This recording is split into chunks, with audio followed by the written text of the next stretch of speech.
Meu nome é Alexandre Tabal, mas você pode me chamar de Ale Tabal. E hoje a gente vai falar sobre a ópera Dido e Enéas, trazida pela Soar de Roraima. Vamos lá?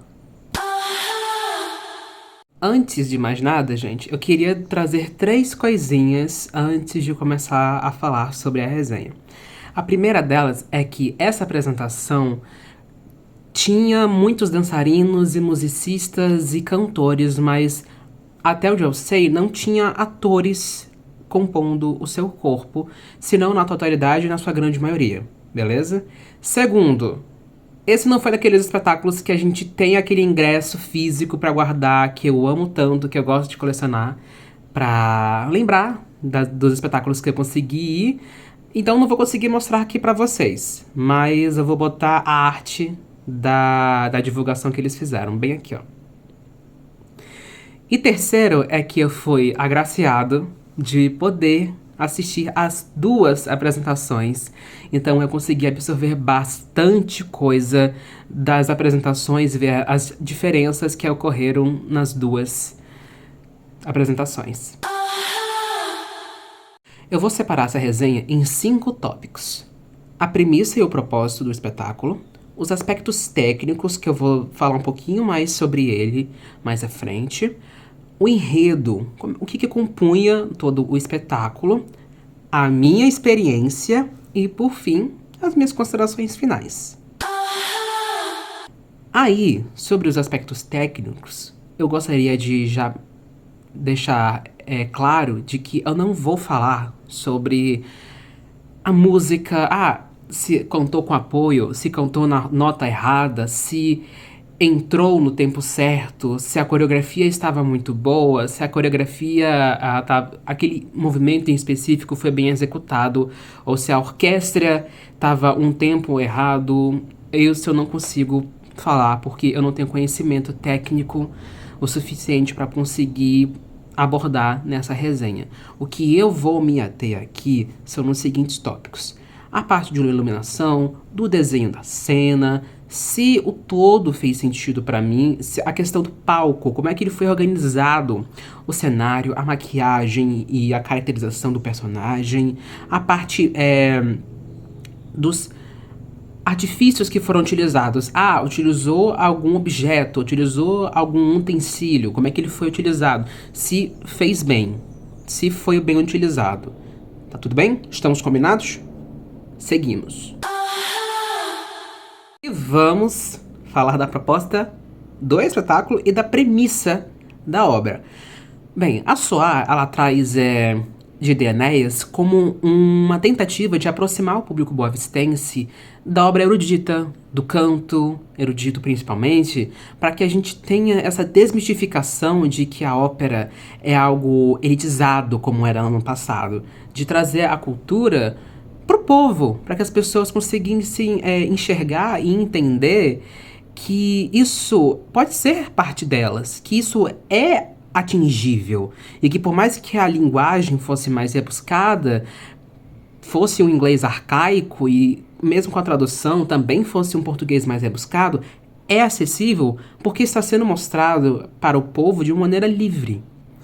E a premissa de Dido e Enéas, por ser uma obra do período barroco e ser uma tragédia grega, conta com aspectos muito dramáticos, melodramáticos, todo aquele exagero, e traz a narrativa da rainha de Cartago, Dido, e o seu envolvimento amoroso com o guerreiro troiano Enéas. E a Dido, ela tá confusa e num dilema quase que inescapável de ser uma governadora, mas uma viúva e ao mesmo tempo uma pessoa que se vê proposta a um novo amor na forma do Enéas. E aí a obra gira em torno desse relacionamento, tanto da Dido quanto o seu próprio destino, quanto com a Dido e o amor. E o Enéas também com esse aspecto dos deuses e do divino. Vamos lá, gente. Aspectos técnicos. Essa é uma parte que eu gosto muito de falar, por causa que, particularmente, a parte de iluminação em específico é um tópico muito peculiar nas apresentações aqui de Boa Vista, porque elas sempre são algum problema. As luzes sempre são algum problema. É uma falta de sincronia, acontece alguma coisa. Mas em Dido e Enéas eu senti que foi muito pouco. Foram momentos muito, muito particulares que eu vi que a luz do foco ou a luz colorida não foi na mesma hora. E assim, comparado com esses problemas que a gente vê aqui em Boa Vista, que são algo recorrente, eu senti que dessa vez foi algo muito pensado, com muito zelo e que teve um ensaio, teve um desenho. E esse desenho ele foi seguido do início ao fim. Só teve alguns deslizes pouquíssimos, pouquíssimos. Agora, outro tópico que eu gosto de abordar ainda mais nessa parte musical, é a microfonagem. De início eu achei que eles estavam usando aqui, ó, do canto de boca, mas eu percebi que não era assim. Eles estavam utilizando no teto. E aí a iluminação, ela fez esse trabalho muito gostoso de amenizar e esconder os microfones, porque eu quase não via eles. Só quando a iluminação era muito mais clara, eu conseguia ver eles muito mais claramente. E aí isso fez com que a audição do coral e também dos solistas ficasse muito mais orgânica. Óbvio que também tem a questão da projeção, e isso eles tiveram com bastante excelência. E o microfone ele foi aquele toque, aquela suplementação muito bem-vinda. E também tem a parte da orquestra, que fizeram de um jeito que eu não imaginaria, que é botar atrás do público. Porque o Teatro do Sesc, ele não tem aquela parte do fosso, que é onde a orquestra sempre fica. Então, o que eles fizeram? Botaram a orquestra lá, e aí ficou parecendo que o áudio foi uma coisa meio surround, sabe? Porque ele parecia que tava aqui atrás do meu ouvido e tinha momentos que a minha orelha saltava assim, quando era uma música mais assustada, tipo, começava muito mais rápido. E aí eu sentia o impacto, eu sentia. E outra coisa muito boa foi a maquiagem. Foi muito no ponto, porque os solistas ficaram muito bem destacados, nenhum cobriu o outro, nenhum ficou totalmente igual ao outro, cada um tinha a sua peculiaridade ali. O coral pareciam fantasmas, mortos-vivos, e que eles não estavam ali para se aliar, nem a Dido, nem a Enéas, nem a antagonista, mas sim parecerem elementos que compunham a cena, assim como o cenário, que ele só mudou uma vez ou outra durante a apresentação toda, mas foram momentos que foram pertinentes. E os artifícios lá, que foi um divã, elementos da cultura grega ali no fundo, casaram muito bem. Casaram muito bem e fizeram toda a tematização e a ambientação do local serem muito coerentes. Agora, um ponto que me foi muito incômodo nas duas apresentações foi um telão que eles tiveram que utilizar para botar as letras das músicas ali. Por quê? No Sesc não tinha algo que eles pudessem utilizar para poder projetar no fundo ou algum outro espaço. Então eles utilizaram esse telão e, ao mesmo tempo que solucionou esse problema da gente entender o que estava sendo cantado ali, ficou muito incômodo pra gente, principalmente as pessoas que estavam nas fileiras mais à frente, porque tinham que ficar uma coisa meio assim, ó. E aí, era ler o que estava ali na letra, entender o que estava escrito ali e prestar atenção que estava no palco. Eu, particularmente, me senti um pouco prejudicado na primeira sessão, mas eu vou falar isso um pouquinho mais pra frente, na parte das minhas considerações da minha experiência pessoal. Em relação às cenas, elas foram muito bem desenhadas, porque a proposta foi trazer a apresentação na sua íntegra. Não teve nenhuma alteração. Eu fui dar uma pesquisada no Google para ver como é que eram as montagens originais, se eles fizeram alguma coisa. Encontrei um prelúdio e eu vi que esse prelúdio em alguns sites ele não constava. Então, quando eu li ele, eu vi que ele era uma parte da apresentação da obra original, mas que ele não necessariamente era uma peça crucial para você entender todo o enredo da história. Então, quando eu vi outras montagens ali, eu vi que seguiam a mesma linha que a Soar trouxe na apresentação que eles montaram aqui. Agora vamos falar de enredo. Relaxa que não vai ter spoiler não, relaxa. Bom, como eu falei no início,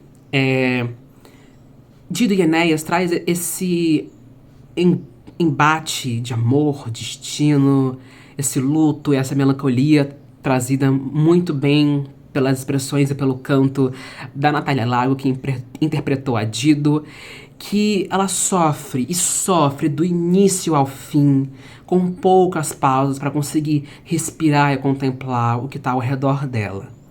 O Enéas, ele vem com essa proposta de trazer esse amor novo para ela, e aí o espetáculo começa com essa literal dança entre o amor, o destino e a morte, que de início eu não tinha entendido muito bem quem era a figura do meio, porque em uma extremidade era o amor, na outra era a morte, e eu achava que quem estava no meio era o destino.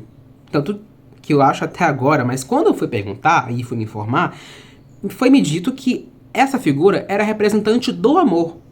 Aí eu fiquei pensando que talvez tenha sido algum problema de figurino ou caracterização, porque isso não ficou muito claro, porque quem estava como a figura da vida, por assim dizer, era quem estava de vermelho, e foi a pessoa que eu associei à figura do amor.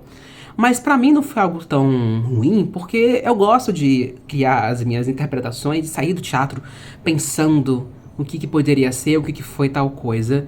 Mas é bom sim inteirar do que a obra se propunha, ou do que a direção se propunha a abordar ali na montagem. Como eu disse no começo, eu assisti às duas apresentações. Na primeira, eu senti um pouco de dificuldade, porque eu ainda não tenho o hábito de consumir ópera, e tampouco eu tenho o hábito de ler letras de músicas com um português tão mais rebuscado.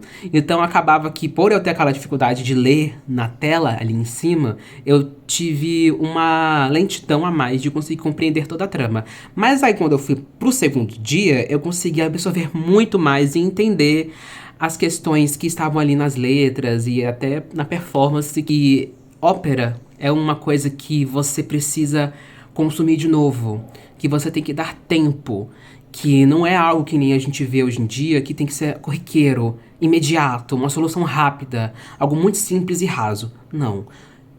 É lento. É vagaroso. Dido e Enéas tem uma premissa muito simples e muito rápida quando você passa o olho, mas quando tá no palco é uma coisa única, que mesmo que você grave, não vai ser a mesma coisa, porque sentir a presença da orquestra, dos músicos, dos dançarinos, compõe um ecossistema que faz com que aquilo tudo vire uma experiência no qual o tempo passa muito rápido. É algo longo, mas ao mesmo tempo muito curto. E eu achei isso muito lindo de se ver e principalmente de se sentir. Porque é uma coisa que você está ali. Você tem que estar ali. De corpo e alma. E a ópera, ela tem 3 atos. E esses 3 atos, como eu mencionei anteriormente, eles passam muito rápido. Eles são muito bem divididos, no qual que você fica, nossa, já acabou? Uau! Então você vê, dá um respiro e já vai pro próximo. E eu gostei bastante de que foram atos que, mesmo quando estavam mais parados, eu senti porque era pra ser assim. O solista tava no seu solo, o coral tava naquele seu momento, mas era para nos preparar para o que viria a seguir. Então, eu senti que a escrita da cena, o próprio texto das músicas, eles não foram de forma alguma tediosos, eles foram muito bem gostosos, porque o coral repetia as letras do refrão ou de alguma parte da música para você ir relendo e entendendo o que estava passando ali no palco, para que você não saísse daquela cena com alguma dúvida. Agora, se falamos da nossa rainha Dido, do nosso herói Enéas, temos que falar da nossa vilã, que é a feiticeira, interpretada pela Alexandra Macedo, que trouxe uma presença com os seus aspectos característicos da sua personagem, com a maquiagem e principalmente a lente. Ela marcava o palco que chega e me dava calafrios, que eu via, essa daí é vilã. Essa daí é vilã. Tem que ser mulher. Essa é mulher. E ela trazia aquela maliciosidade na voz dela quando ela cantava, nos gestos dela e toda aquela maldade.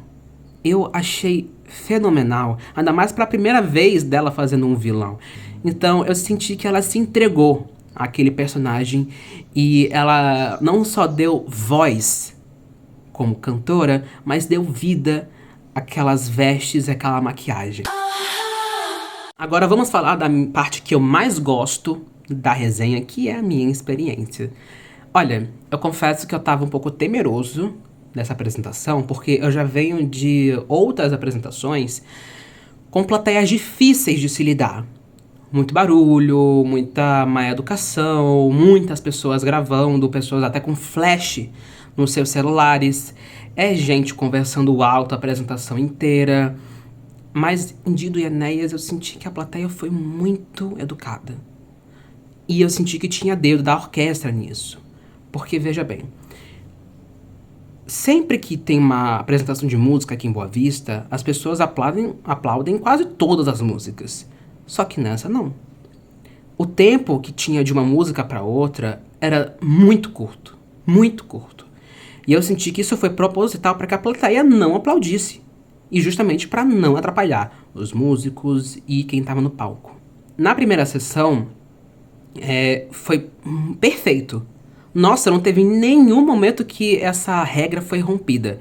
Mas no segundo dia, teve um momento só que bateram palmas para um número. Mas eu fiquei com aquele sentimento de que, será que eles queriam que batessem palmas? Ou será que foi só uma coincidência?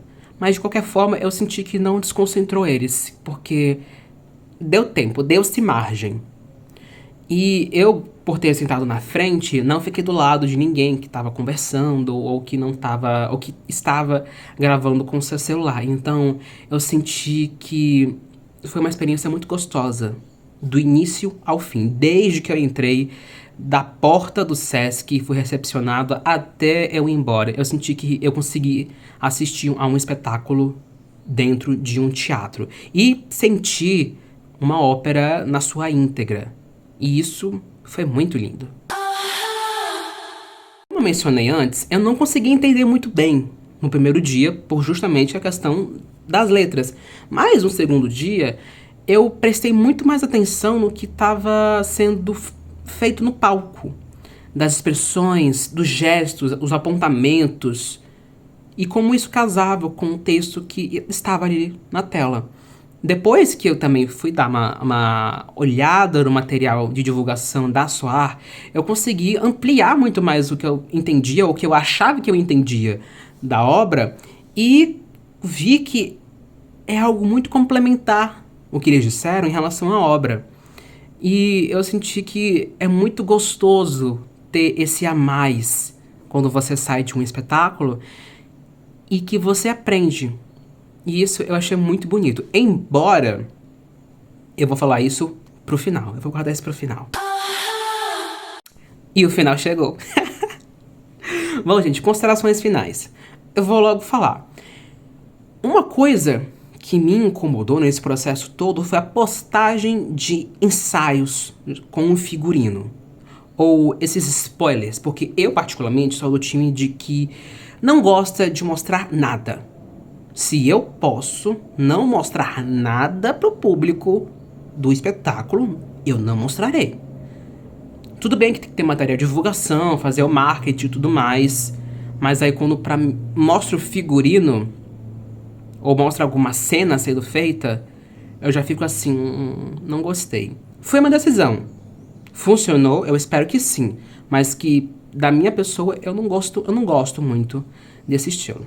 Mas bem, eu senti que eles cumpriram com o propósito deles de trazer esse espetáculo. Funcionou, foi um sucesso, pelo menos na minha visão. Eu senti que as pessoas conseguiram se conectar a essa obra. Ainda mais as pessoas que se dispuseram a ir de mente aberta para aquela experiência. E eu espero que a Soar, principalmente a Violeta, que foi quem dirigiu artisticamente esse espetáculo, não desistisse.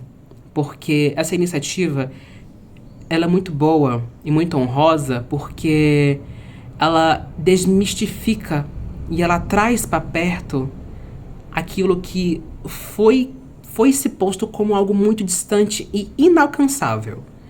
E se as pessoas entenderem que aquilo que parecia extraordinário, na verdade, é comum, é para ser comum, que é isso que a cultura é, algo comum, é como se fosse o trabalho feito.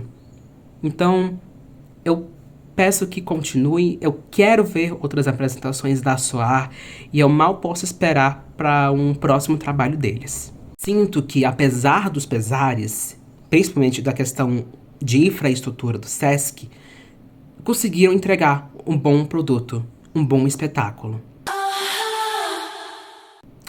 E é isso, gente. Eu espero que vocês tenham gostado desse vídeo. Eu lamento ter demorado para poder postar isso. As pessoas que eu me comprometi de fazer essa resenha, infelizmente eu tive que regravar esse vídeo. Essa é a segunda vez que eu tô tendo que gravar ele, porque da primeira vez eu acabei cometendo uns erros durante a edição e perdi o arquivo original. Então eu espero que vocês tenham gostado da mesma maneira que eu gostei de ir para esse espetáculo, tá bom? E se vocês quiserem mais, é só seguir para mais. Um beijo.